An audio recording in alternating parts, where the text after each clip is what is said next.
Ustadz izin bertanya, Fulanah punya masa lalu yang terbilang kelam, namun alhamdulillah diberi kesempatan oleh Allah untuk hijrah.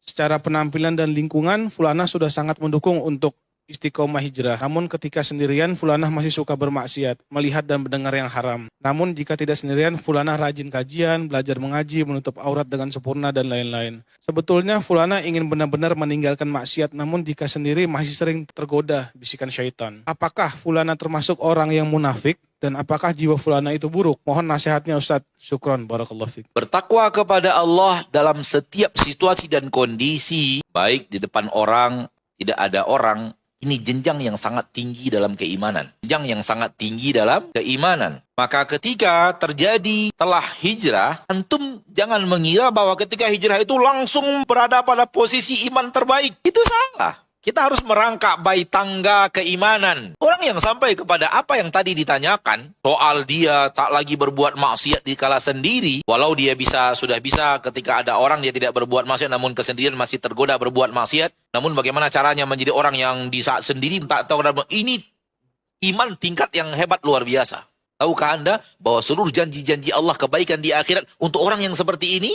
Ini dia sifat orang yang dijanjikan Allah, kebaikan-kebaikan, seluruh kebaikan yang ada di akhirat. Seluruh kenikmatan yang ada di surga yang Allah janjikan surga itu untuk orang yang seperti ini. Maka ini orang bukan orang yang sembarangan, ini orang spesial. Sementara kita kan baru hijrah. Tanpa mengurangi rasa hormat, saya mengatakan antrian dong, ikut antrian keimanan. Paham yang saya maksud? Ya bagaimanapun ketika kita hijrah, kita mulai menapak dari belakang loh. Bergerak ke depan, bergerak ke depan, bergerak ke depan, bergerak ke depan, atau ke atas lah. Tak bisa kita hijrah langsung naik ke atas jadi orang terhebat luar biasa. Tak begitu juga. Tak ada yang bisa mengingkari bahwa maksiat itu punya kelezatan. Dan hawa nafsu suka kelezatan itu.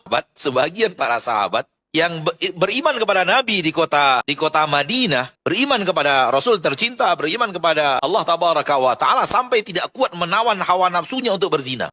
Saking hawa nafsu itu mendatangkan kepadanya kenikmatan zina. Sampai datang kepada Nabi tercinta dan mengatakan, ya Rasulullah, idzan li bizina. Ya Rasulullah, izinkan aku di dalam agama Islam ini melakukan satu pelanggaran saja bernama zina. Subhanallah.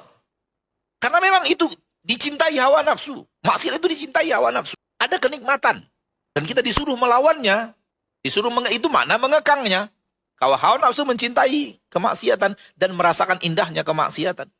Maka hal yang lumrah, ketika kita baru hijrah, masih sulit mengawal keimanan, menata keimanan, meningkatkannya lebih kuat lagi, lebih bagus lagi, maka bersabar, berusaha, berikhtiar. Dan nasihat ana kepada saudara atau saudari ana yang tadi bertanya, Allahu alam, entah ikhwan atau akhwat, berusahalah menghindar dari kesendirian untuk sementara waktu. Berusahalah untuk menghindar dari kesendirian ketika ada godaan untuk berbuat maksiat di kala sendiri.